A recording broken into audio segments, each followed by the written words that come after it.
Just wanted to give an update. It's been a while since I've given an update.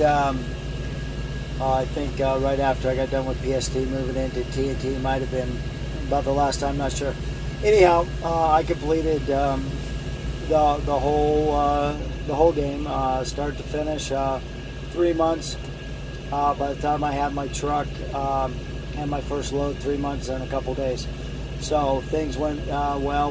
We moved pretty good. Had some home time that set us back a little bit off in Texas, about 6 days that we got set back because of that. But God's got His timing for everything. So made it back to Springfield, and surprisingly, within a week, I had my truck and had my load. That's not always the case. I just happened to be in the right place at the right time. Got a 2019 Freightliner Cascadia. Got it set up the way I want it, at least for now. So it's kind of comfortable. Got my first load out of there last night, Wednesday. Was that Wednesday? Yeah, Wednesday, July 18th, 2018. And headed to Victorville, California. So it was a drop off at the Springfield yard. Somebody dropped it off. By the time they got in and I got notified and got connected, it was, and out the door, it was 2 a.m. So now here I am in Amarillo, headed west. Gonna head home for a little bit, pick up my dog, pick up some things, see the wife. Real brief, just a couple hours. But it's kind of a rush load. It has to be there by Sunday. So I was blessed to be able to get the load that's headed that direction, and I'm looking forward to this new journey.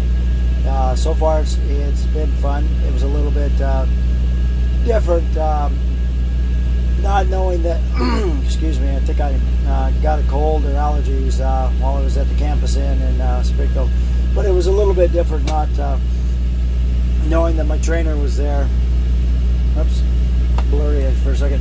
Not knowing my trainer was there to back me up. I know there's people I can call if I have some questions, but probably one of my first learning experiences as far as the load goes is that you can't, on your very first load, as you're trying to get things like fuel for the trip. I was on empty when I got the truck. All they would give me was, they ended up giving me 50 gallons, but normally they'll only give you 25 gallons, but that was just so I could run the APU because I had a low fuel light warning.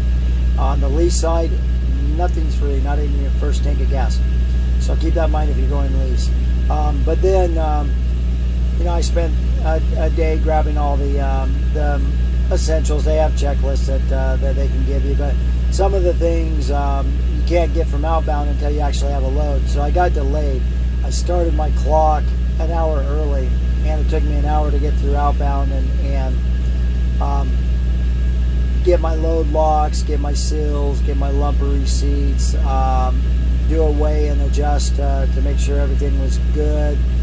So that took me about an hour from the time I hooked up, and then when I was pulling out, my warning light come on telling me I was going to need a part to regen soon. So I decided, instead of getting down the road and having to pull over and do a regen, I'd just do it in the parking lot. So that took probably another 15-20 minutes to complete. When it was all said and done, I was on the road by 2 a.m. It's really nice driving in the middle of the night. Don't get the beautiful scenery that you get during the daytime, but you don't have as much traffic. There's no road construction really going on. You might have the barriers and stuff, but there's not workers or stuff like that. Little different at night because it's harder to see the lanes, harder to see further ahead of you. There's obviously creatures out there, and like they say in the safety meeting, if a deer runs in front of you, Bambi's got to die. So I saw a few dead Bambis. I don't know how fresh they were, but that's part of nature.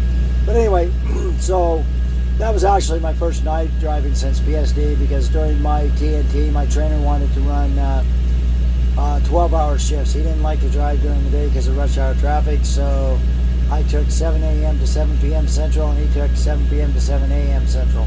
So So it was like that, except for the last 2 days, like clockwork during my 2 months. So good experience though.